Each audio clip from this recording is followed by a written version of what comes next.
Hey, what's going on? E. Jones, Bottom to the Top Sports, 98.9, Chucktown, ESPN Radio, what's really good? What's goody? We back. Another week, Sunday fun day, love doing what we do. We back at it. Yes, sir, yes, sir. Tell me what you want to talk about, man. We got a lot to get to this week, a lot of things going on, man. What's at the top of the plate? Top of the plate is really focusing on, we're highlighting one coach today. Okay. I think this is a major move for New York. Big shout out to Manhattan College. Oh, right. Yeah, obviously, man. Coach John Gallagher, Manhattan College, came over to Manhattan from Hartford. It's a big hire for them. There was a lot of things surrounding Manhattan College with respect to the prior coach getting let go, Coach Masiello. And then once Masiello left, he was preceded by the then associate head coach, Rashawn Storrs. Okay. So Rashawn Storrs was a player at Manhattan, then became a head coach in Manhattan, and at the end of the day, he did an admirable job, but the university decided to go in a different direction. And I'll tell you what, man, I think Gallagher's a good fit. Hey, man, well, we're going to be bringing that exclusive sit down. What about Rick Pitino, man? Rick Pitino's a huge hire, and I think it brings cachet to New York City. Got you. It makes St. John's relevant. You know, kudos to Mike Anderson. Off rip. Yeah, but Mike Anderson did a yeoman's job, right? He did a good job. He got some blue chippers in New York to stay here. You know, Soriano stayed, Posh Alexander, Dylan Wusu, a bunch of New York guys, and they were, you know, a little above 500, a 20-win season. Let's just get right to it. I just got to keep it 100. Keep it 100. Rick Pitino was the pioneer of the bag. Now it's legal. Everything's on the table. Watch out for the Johnnies. Well, he's throwing bags around like he's in a laundry bag. See, told you, told you. Yeah, but the fact that it's legal now, and we talk a lot about NIL on this platform just because we want to bring awareness and consciousness to the space and educate people. And Rick Pitino has found a way to get with some people who have some resources, and they're allocating it specifically to St. John's basketball program. And by doing so, they're giving him the ability to go out and recruit some of the nation's top high school basketball players. Yes, I'm loving it. I'm loving it. So what do you think the next step for St. John's is? So they got a bunch of kids out of the transfer portal. Yeah. Their team is going to be made up of 80% transfers. Yeah. Hey, isn't Dingle over there? Yeah, Jordan Dingle. Jordan Dingle, watch out for him. Yeah, he's coming. 23.4 points a game this year. Wait, he ain't coming. He here. Yeah. 23.4 points a game. Nation's second leading scorer at the University of Pennsylvania. And they're looking for him to step and do big things. And they got a good one late, and we talked about it on the show. Simeon Wilshire. Oh, my goodness. Yeah, man, from Roselle Catholic, committed to UNC. We saw what happened with Elliot Cadeau. Yes. He got out of that commitment. Rick Pitino put some things together real quick. He said, what? Oh, we getting our hand in that pot. Yeah, and you know what? Listen, it came with a ticket. I'm sure they matched the ticket, right? And you know, we ain't gonna get into the numbers. What about Damon Stoudemire, man? I'm happy for him, man. Yeah, Georgia Tech, Damon Stoudemire coached at Pacific. He did a great job. He's always been considered a really good basketball mind. And I know from the days when Book coached with him at Arizona, it was just known that Damon was gonna be one of the next ones, right? And I think that the Pacific job was his first step into being a head coach. And then once he proved himself at that mid-major level, now it's like, okay, let's give him an opportunity to get a big job. And Georgia Tech, if it's one of those jobs, it's like, it could be in the background, but with the right head coach, it could easily be the top of the pack of the ACC. Come on. Ed Cooley, hold on, let's keep it going. Ed Cooley, man. Ed Cooley from Providence to Georgetown was huge. Yes. And Ed Cooley was the highest paid public employee of the state of Providence. And that job was coveted because he's from there. Got it. And it was a homegrown thing, and it was like, you know, we all knew Patrick Ewing's days were numbered, right? He was a calendar on the ceiling. Yes. His time was up. Yeah, he wasn't winning enough. No. And, you know, they probably extended him because of that run they had in the Big East tournament when they won it, and they made it to the NCAAs, saved them. Yes. And then, they were futile for the last year, and it just wasn't good. And they needed to move in another direction. I don't know about his coaching prowess and what he could do, but his numbers weren't good. Got it. And Cooley just, at Providence, man, he prided himself on defense. You know what? Not to cut you off. Let's give these people this Manhattan interview. I really enjoyed that. I thought that was a good look. Let's get to it. There we go. John Gallagher, Manhattan College. Bottom to the top sports, ESPN Radio 98.9, here at Manhattan College Dratty Gymnasium with the newly appointed head coach, Mr. John Gallagher. Eric, it's always good to be with you. Yes, sir. Yes, sir. Coach, man, there's so many things to unpack with you just getting the job. Tell me the first thing that you thought when you actually got the job and they told you that you were the new head coach here. I'll never forget it. I had another opportunity. It was between this job and another job, and I felt this job when I got offered it. New York City, as we all know, it's the greatest city in the world. Yes. It's the basketball capital. The right? Mecca, baby. It's the Mecca. The Mecca. So, you get chills even thinking about the moment. Yeah, the opportunity. Just the opportunity, just how humble I am about the people that came before me, the coaches that came before me, the players that came before me. Yes. I remember going back to my 5-star days as a player, playing against Steph, playing against, Those were battles, Coach. He was, just the best high school point guard in the country. Yeah, that I ever went against. The talent and just the New York City toughness. Yeah, so fast forward, and I want to get into a little bit of your history. Obviously, you being a Philly guy, Philly and New York rival each other, obviously on the basketball court, baseball, everything, right? Just sports in general. Two very similar cities in terms of how we approach sports and how fanatical the people are about sports. So tell me, with respect to when you came in, how similar and familiar is it for you being from Philly and being in New York City and being able to navigate coaching, recruitment, the area, just... Well, I've recruited the area for a long time.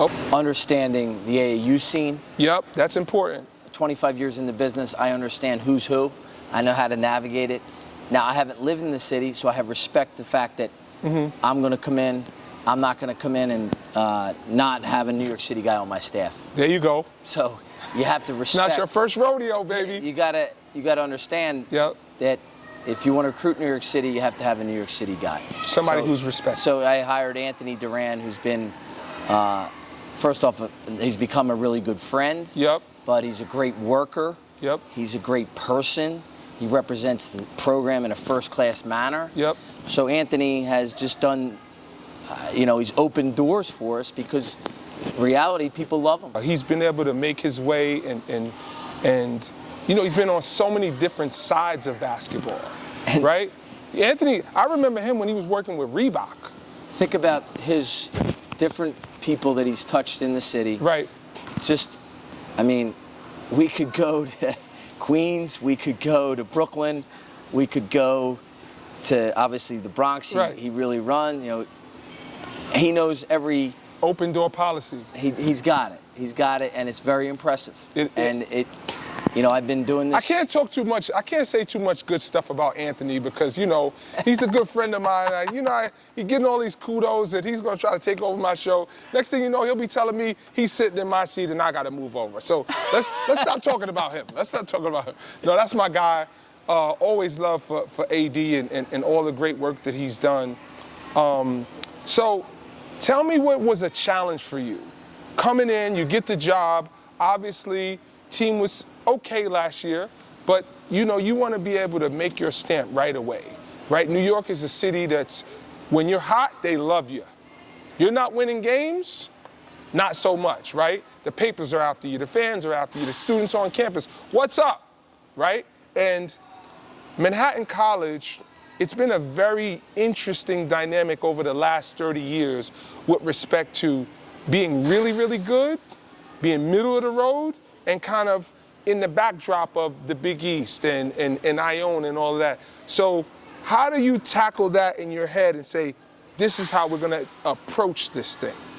So we always talk about this. Yep. Goals are 40,000 feet up in the air. We're about commitments. Okay. What are we committed to? Okay. And first thing you have to be committed to is, where are you from? Where do you live? What's your school? So we're in the Bronx. Yeah, baby. So we're committed. Just barely. Just barely. But we're here to be a fan favorite to the local community in the Bronx neighborhood. Yes. And we're committed to that. And if you know my history at all, I'm big on the neighborhood. Yep. And everyone looking after one another. And I was on the board at the Boys and Girls Club in Hartford for 5 years. Okay. I made unbelievable friends in Hartford. I get my feet under me. I expect to do the same outreach. We used to clean a city block with the firefighters in Hartford. I want to do the same. Why does that matter? Because you have to reach out to everybody and let everybody know, look, we're the Jaspers. We're a very well-known Division I team. We've won 2 NCAA tournament games. Basketball matters in this city. It does. And serving one another matters even more. You touched on something very important. Taking a grassroots approach in this city will get you everywhere, because the people need to feel connected to something, right? And when you're coming in New York and you're trying to win these fans over, they want to know, are you relatable? What are you about? What is your team going to represent? How are you going to play? And if you can remember back those Knick teams with Ewing and Starks, that's why that team resonated with the city so much, is because those guys were gritty, they were tough, they weren't taking any stuff, and they were coming to knock you out first. They weren't waiting to see what you were going to do and how you were going to approach it. And then I think the city gets behind that because, you're willing to get your hands dirty and get in there, and that's what the people of New York City kind of represent. So it's a great point, and Coach Van Gundy's a buddy of mine, and the job he did with that and those Knicks teams they were fun to watch, and they were physical, and I mean they made Jordan earn every basket, and that's, if you look back at those games, the games were so physical. Oh man, and I love it. I think one of the first things that I did, we decided to do was we knew we had to get a player out of New York. Yep. And we got a freshman from the Bronx named Seydou Traore from Our Savior Lutheran, OSL, and I went into the gym my first week on the job. I saw him. I saw 2 possessions. My old high school coach, Buddy Garler, used to say, if it takes you more than 2 minutes to find out if a kid can play, you don't know what you're doing. Wow. Okay? It's basketball. Right. Figure it out. Yeah, a kid's right-handed, he dribbles with the right hand before the shot, leave him alone. That's it. Right. So he, when I saw him, he ran up and down, he rebounded the ball. I said, who's this? And another possession, dunk, another 3. And, that was our first commitment. And Right. I thought it was, obviously the world's big. Yep. We have a 6'10" kid from China that'll be really good playing with Seydou. At the end of the day, it is a world game, but it's much funner and easier when you can get a couple guys that resonate, and when you can get someone that lives. Start at the bottom of the funnel and then go out. And that's what we decided to do, and we got Seydou, and I know he will be a local New York favorite because he is, he is New York tough, and I'm happy to have him. And you know what? It's interesting, right? It's not just the Seydou pickup. It's the connection to OSL. Correct. And getting an OSL kid coming in. What that does is it offers immediate validation, right? And the city kind of, this guy's coming in and they're for real, right? And then you pick up another kid or two, and then they start to see the roster form, and then, social media is so important nowadays. Correct. And I can't sit here and say I'm a super fan of it, but it's relevant and it has to happen. So everybody's checking now. Before it might be once every week. Now it might be once every 3 days. Now it's checking a couple of times a day to see what's happening with Manhattan basketball. Because I think one of the things, and you bring up a good point, is when I played for Phil Martelli at St. Joe's. He had a great line. He said, if you get a kid from the neighborhood, he better be able to play for you because it could backfire on you. Right. I didn't blink when Seydou, because first off his character, second off his toughness, Yep. and third, nobody really offered him, and I think college basketball has become a whisper down the lane, and no one makes decisions with their two eyes. Ooh, so, Coach, come on now. Come on, Coach. Don't. Nobody trusts their eyes no more, man. So what I always say is, we've done this long enough where if you go into a gym, your two eyes aren't lying to you. Your instincts don't lie. Your gut feeling doesn't lie. Right. You don't need to read a recruiting report to tell you what you see. And that's my biggest thing in coaching is the advantage.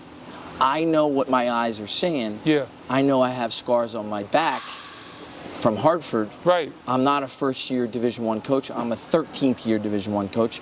I have our plan. Yep. We just spent 2 hours on our board saying, here's our implementation for the next 6 weeks. Yep. Here's what we're doing. Yep. Here's how we're doing it. Yep.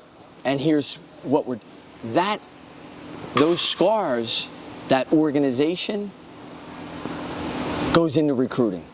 You know what the worst thing a coach can say to me is? What? Who else is recruiting them? First off, I've never said it. And that Coach, you didn't say it to me or anybody. At the end of the day, what does that matter? If you haven't seen the kid, I'll even give that a pass, right? But if you're watching him and we're physically there and you're seeing him, I'm okay with you saying he's not good enough. I'm okay with you saying doesn't fit what we want to do. Not sure I need to see him again. All those things are fine. But who else is recruiting them? You're almost making it seem like it's okay if somebody else says yes, or you're just scared to be the first one to jump. But I'll tell you what, as soon as Manhattan offers, guess what happens? it happened 5 times this year. Everybody else is picking up the phone saying, hey, can we get in? No. It's too late. Well, I'm glad it was too late, okay? But we lost a kid. No, I had people tell me he was a Division III player. Okay. Okay?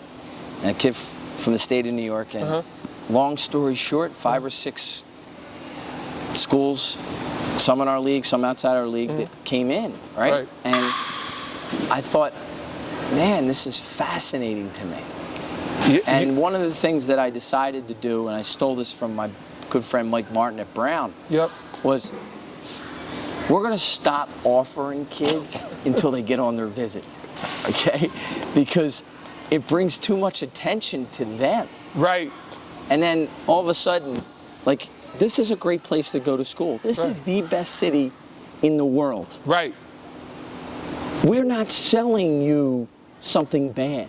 Yes. This is a great institution. Yep. In a great city. In a great city. In a great neighborhood. With culture. I mean, it offers it's a lot. sleeping giant. So that's why I think I'm the guy that's saying right now, like, look, we can. It's been done. The coach before me won 2 championships. Steve Asiello did a great job. Yep. Steve Lapis, Fran Fraschilla, Bobby Gonzalez. Bobby Gonzalez. There's a list of guys. Yo, you know Bobby Gonzo's my guy. Yeah. Gonzo's a gunslinger. He's, oh man, I got so many stories about Gonzo. So I played in the Catholic League when Gonzo was coaching JV. Yeah, but oh man, he worked his way up the ladder and he had this place rocking. He did. He had it rocking. He was Pete Gillen's assistant. Oh man, let me tell you something. Gonzo's, he's a good guy. He's a great coach. He is. He knows his stuff. Oof. Gonzo knows his stuff. So I want to take this back. Yep. You being a player, playing at St. Joe's, being a Philly guy, when did you know you wanted to coach? When did you get the coaching bug? 14 years old. First time I went in the high school gym, I knew it then. You were a player and you're saying you want to be a coach? Yeah. Just because I knew I had to be in the game. Okay. I knew, and then, Did you come up around coaching? No, I didn't. My dad was a crane operator who became a lawyer. Okay. My dad worked 12 at night to 8 in the morning. Okay. Went to Penn Law School, graduated, was a grinder and just a tough Irish guy. Then he traveled the world and, did a lot of international business. And then my 3 sisters, 2 of them played college basketball, one at Boston College, the other at LaSalle. Okay. I'd grown up in a gym. Yep. And it's really all I knew. Mm-hmm. And at the end, I jumped in. It was a walk-on at St. Joe's. Okay. And then I was an assistant at 21 with Speedy Morris and LaSalle. And You talk about learning quick. it was quick. I'll never forget Speedy's my first team meeting with Speedy. Or coaches meeting, and I said, what's our thoughts on shot selection? Mm-hmm. And it was the best line ever. He said, real simple. We live in a democracy. Shooting's not one of them. We had Rasul Butler, God rest his soul. Oh, man. So what a player. Rasul, What a player. he one of the best. Rasul, when Rasul was, obviously at LaSalle, he averaged 20 a game, and we had great guards. I mean, and Rasul, I'll never forget. Speedy said, if Rasul's not shooting 50% of the shots, we're not running good offense. And they say you got to know where your bread is buttered at. and what's funny is the LaSalle teams that were in the MAC, they were Lionel Simmons and Doug. They were great teams. Oh man! And that's when the Big Five was on fire. It was John Chaney's teams were number 1 and 2 in the country then. Matt Maloney and him. They won an NCAA tournament game. Ira Bowman. What a great player Ira was. Those 3 unsung. He made it to the league, and people didn't really. All 3 guys made the league on an Ivy League team. Think about that, Coach. We gotta have some fun, Coach. Yep. I'm gonna put you on the spot. Give it to me. Give me the top 5 players that you've coached. Oof. Yeah, I gave you fair warning. Forewarned is forearmed. That's it. So I would say. Seydou Traore can't be one of them. Go ahead. He's not allowed. I coached some really talented players, but Rasul Butler. That's one. Donnie Carr. Okay. Led the country in scoring one year. Yep. If he didn't have his knee injury, he would have played in the NBA. Okay. Played in Turkey, led the EuroLeague in the Turkish league in scoring. Okay. He was unbelievable. J.R.? J.R. Lynch. Okay. He was from Hudson Catholic. I think he was one of the best guards in the Northeast. And then the kid that took me to the NCAA tournament, who was a South Philly kid, played at Marquette, played at LaSalle, then transferred me, Tracy Carter. He was a great Big East guard. Who's the toughest kid you ever coached? Oof. Yeah, we're going there, Coach. Come on, we got it. Kid from Australia. European. Well, not rugby player. Oh, okay. Corbin Rowe. Him and a kid from Texas, Jared Von Rosenberg, they thought he tore his ACL. And he came out. We were playing at St. Francis, Brooklyn. Oh, wow. He came out. Last 5 minutes of the game, he said, I'm finishing the game if this is the doctor said with a potentially torn ACL. It ended up not being it. But who cares? It's torn, I'm playing. So it was those 2. And you only get one on the toughest guy. Donnie Carr was one. It's either Donnie or... No, Coach. Yeah. We can't dance. We can't dance. It's just one. It's probably the toughest kid I ever coached was Jared Von Rosenberg. He's now the head coach of a Division I team. Okay. Texas Commerce. I got the last question for you, Give Coach. it to me. In your basketball career, Yep. What moment did you have when you walked in the gym and you felt the most nervous? When we made the NCAA tournament. Actually, no. When we played Bauer in the first round of the NCAA tournament, because you come out. Where were you coaching? Hartford. Okay. Made the NCAA tournament versus Bauer. We came out early, and I'll never forget my buddy from ESPN. Where was it? In Indianapolis. First round we were in Indianapolis. And The Hoosiers, wow. Yeah, and it was in that football stadium, so it was big. And I'll never forget, I thought, you know what? Mama, I made it. I made it. I mean, you get those feelings like when I got the job, it was the worst Division I job in the country. And you're playing Baylor in the NCAA tournament. It was a 12-year. How long did it take you to get settled in and just do your thing? Well, we had 1 year, 2, 3. No, I'm talking about at that game. You were nervous? Jump ball. Okay. We're ready to go. We're ready. Unloosen the tie. Let's get it. Let's get it. Let's go after it. Hey, Coach, man, let me tell you something. We're going to come back. We should do this once a month. Oh, snap. Once a month. Once a month. Let's call it the Jasper Coaches Hour or something. Oh, okay? man, listen. Maybe next time we get a couple questions from the fans. Okay? I like the way you think, Coach. Exactly. Yo, E. Jones, Bottom to the Top Sports, ESPN Radio. Can I thank the Black Elvis for doing all the work? And when we come back next time, it'll be cooler. Make sure you log on. Coach John Gallagher, Philly Zone, now adopted New York Zone. Bronx, as Jay Wright said, when he got Hofstra, he became a New Yorker. When I got Manhattan, I became a New Yorker. There you go. John Gallagher, Manhattan College basketball. From the bottom to the top, you're listening to ESPN Radio. Let's get to high school. Well, what we got? Cooper Flag. Best player in the country right now, alongside of. Uh-oh, I got to look. Dylan Harper. Yeah, man. So got a Jersey kid, got a kid from, I believe he's from New Hampshire. And New Hampshire or Vermont. I know he's from the New England area. And Cooper Flag classed up.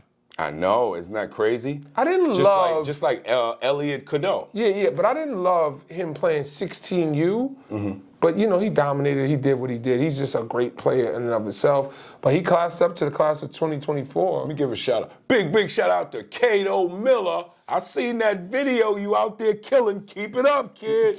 I seen that video. Gotta shout our own. Gotta shout it out. South Carolina's own. If y'all want to get behind somebody, look up Cato Miller. He's going to be the next thing out of South Carolina. I'm telling you guys. Trust me. Don't say we didn't tell you first. Yeah, we said it.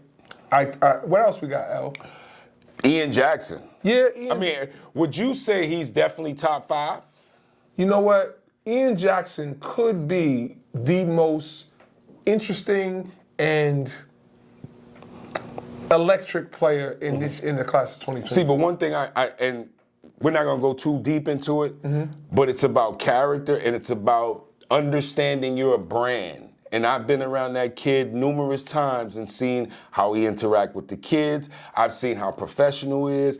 And one thing I've seen with him, same thing I've seen in the kid, Elliot. Elliot Cadeau. They know what they want. Yeah. And he's got his own clothing line, a Hood Hope line. He's doing some great things in the community. And it should be underscored that he stayed loyal. He played with the Whiz Kids since he was early in AAU, and he stayed with him right throughout, and he finished out on the Adidas circuit. So shout out to that. You know, when people was jumping sides, he stayed with his team, and he proved that you can do it the right way, stay with integrity, and stay with your family. I'm going to jump into another side. Okay. We're going to go MMA. MMA. Yo, Sadi Busai is like killing it right now. He's from Sweden. They're calling him the Swedish Denzel Washington. Oh, wow. He's like a heartthrob out here, Oh, my goodness. He's in these streets. Yo, let me tell you something. I don't want no part of the grappling. The MMA fighting is crazy. But you know what? Sadi Boo, we appreciate all the stuff that you're doing. Keep up the good work. We're going to keep on watching you. Make sure y'all support that L. Guess what? Just like all the time, we out of time. Out of time. Yo. Your shout outs. Out of time, out of sight, out of mind. Yo, big shout out to D. Jones, City Legends. The whole team, you already know what it is. Bottom to the Top Sports. Big shout out to D. Lee. Big shout out to Jules, Julian Flowers. Big shout out to you. Big shout out to the man upstairs that opened doors that no man can close. Peace. Peace.